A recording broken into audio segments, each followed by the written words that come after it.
Hello friends, welcome to Sara's Kitchen.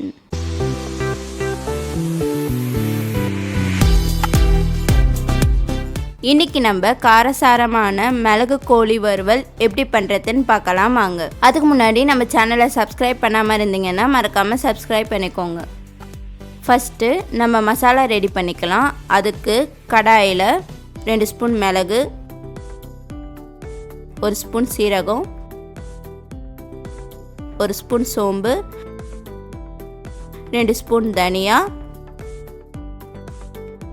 2 பட்டை, 4 காஞ்ச மிளகாய் ஆட் பண்ணிவிட்டு லோ ஃப்ளேமில் வச்சு வறுத்து எடுத்துக்கோங்க. நம்ம வறுத்து வச்சதை மிக்ஸி ஜாரில் ஆட் பண்ணிவிட்டு பவுடராக அரைச்சி எடுத்து வச்சுக்கலாம். இப்போது நம்ம பெப்பர் சிக்கன் ரெடி பண்ண ஸ்டார்ட் பண்ணலாம். அதுக்கு கடாயில் 3 ஸ்பூன் எண்ணெய் ஊற்றி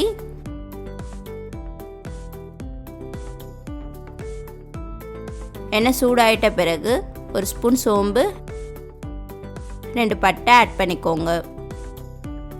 சின்னதாக கட் பண்ண 3 பெரிய வெங்காயத்தை ஆட் பண்ணிவிட்டு நல்லா வதக்கி விட்டுக்கோங்க. கொஞ்சம் கருவேப்பிலை ஆட் பண்ணிவிட்டு வெங்காயம் நல்லா பொன்னிறமாக வதங்கிட்ட பிறகு 1 ஸ்பூன் இஞ்சி பூண்டு பேஸ்ட், சின்னதாக கட் பண்ண 2 தக்காளி ஆட் பண்ணிவிட்டு நல்லா வதக்கி விட்டுக்கோங்க. நெக்ஸ்ட்டு 1/4 ஸ்பூன் மஞ்சள் தூள், தேவையான அளவுக்கு உப்பு ஆட் பண்ணிவிட்டு நம்ம வாஷ் பண்ணி எடுத்து வச்ச சிக்கனை ஆட் பண்ணிக்கலாம். எல்லாத்தையும் ஒரு வாட்டி நல்லா மிக்ஸ் பண்ணிவிட்டு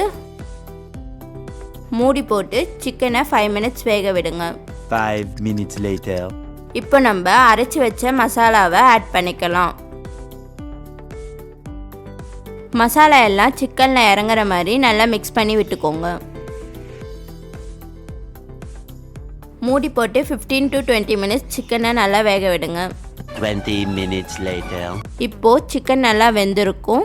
லாஸ்ட்டாக கொஞ்சம் கொத்தமல்லி போட்டு இறக்குனீங்கன்னா சுவையான மிளகு கோழி வறுவல் ரெடி. இது உங்கள் வீட்டில் ட்ரை பண்ணிவிட்டு எப்படி இருக்குன்னு கமெண்ட்டில் சொல்லுங்கள். இந்த வீடியோ உங்களுக்கு பிடிச்சிருந்தா லைக் பண்ணிவிட்டு உங்கள் ஃப்ரெண்ட்ஸ் அண்ட் ஃபேமிலிக்கு ஷேர் பண்ணுங்கள். இன்னும் நம்ம சேனலை சப்ஸ்கிரைப் பண்ணாமல் பார்த்துட்டு இருக்கோங்க, மறக்காமல் சப்ஸ்கிரைப் பண்ணிக்கோங்க.